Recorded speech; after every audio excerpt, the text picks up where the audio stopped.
यीशु खुदा की ज़ात का नक्श उसके जलाल का परतव है। यीशु अव्वल और आखिर, इब्तिदा और इंतहा, अल्फ़ा और ओमेगा है। यीशु कदीमुल अय्याम है, वो अज़ली और अब्दी है, वो जो था, जो है और जो आने वाला है। यीशु कायनात बनाने वाला और संभालने वाला असली कलमा है। जब कुछ न था यीशु तब भी था, जब कुछ ना रहेगा यीशु तब भी रहेगा। यीशु कायनात की सबसे बड़ी हकीकत है। दुनिया की तारीख यीशु के गिर्द घूमती है। यीशु आसमान, ज़मीन, नबी और रसूलों, फरिश्तों समेत तमाम मखलूक़ात का खुदाए महमूद है। यीशु वो है जो आदम से लेकर यौम अदालत तक हर एक ईमानदार और बरगुज़ीदा जिसका मुंतज़िर है और रहेगा।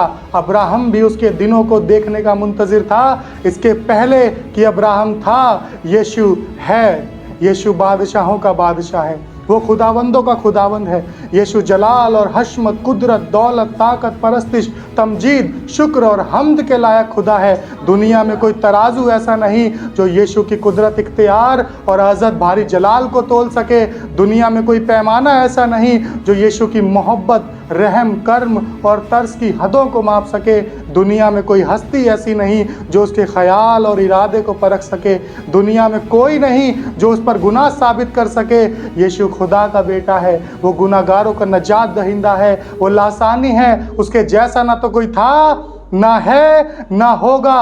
वो कमज़ोरों की ताकत, गरीब, यतीम और बेवा के हक का मुहाफिज है। वो आजमाइश में फंसे हुओं का मुस्तई मददगार है। वो तो आग के भट्टे में इलाजादे की सूरत उतर जाता और बचा लेता है। वो बीमारों को शिफा देता, अंधों को आंखें देता, गूंगे बहरों को बोलने सुनने की ताकत देता, लंगड़ों को चलाता, मफलूजों को बहाल करता, बदरूहों को निकालता, कोढ़ियों को पाक करता और मुर्दे जिंदा करता है। वो कहे तो पानी में बन जाता है, वो हुक्म दे तो समुद्र, तूफान और आंधियां थम जाते हैं। वो कहे तो दरख्त और पहाड़ जगह छोड़ दे। वो गुनहगारों को मुआफ़ करता, वो कैदियों को आज़ाद करता, वो हिकमत का चश्मा, वो नजात का दरवाज़ा, वो ज़िंदगी की रोटी, वो ज़िंदगी का पानी, वो दुनिया का प्रतिनूर, वो राह, हक और ज़िंदगी है। क़यामत और ज़िंदगी वो है। अच्छा चरवाहा वो है जो भेड़ों के लिए अपनी जान देता है। वो अजीर, मुर्शीद, कादिर, अब्दियत का बाप और सलामती का शहजादा है। उसके कहने बल्कि इरादा कर लेने से सब कुछ हो जाता है। उसका जुआ हल्का और मुलायम है, कोई उसका मुकाबला नहीं कर सकता। कोई उसका वजूद, उसका ख्याल और उसका नक्श मिटा नहीं सकता। उसे कायम रहने के लिए किसी की ज़रूरत नहीं, लेकिन कायनात उसके बगैर कायम नहीं रह सकती। हेरोदेस उसे मार ना सका, फरीसी उसका मुकाबला ना कर सके, पिलातुस उसमें जुर्म ना पा सका, मौत और कब्र उस पर गालिब ना रह सके। वो मर गया था, मौत और कब्र पर फतह पाकर जी उठा। उसने इब्लीस के सर को कुचला और उसके कामों को मिटाया।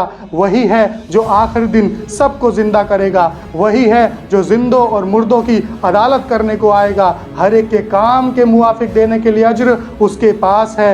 हर एक घुटना उसके आगे झुकेगा और हर एक ज़ुबान इकरार करेगी कि यीशु मसीह खुदावंद है। और वो भी जिन्होंने उसे छेदा था उस पर निगाह करेंगे और छाती पीटेंगे कि हमसे ये क्या भूल हो गई, हमने इसको क्या जाना। दुनिया की किताबों में, दुनिया की ज़बानों में, आलिमों के जहनों में ऐसा कोई लफ्ज़ नहीं जो यीशु की शान को पूरे तौर पर बयान कर सके।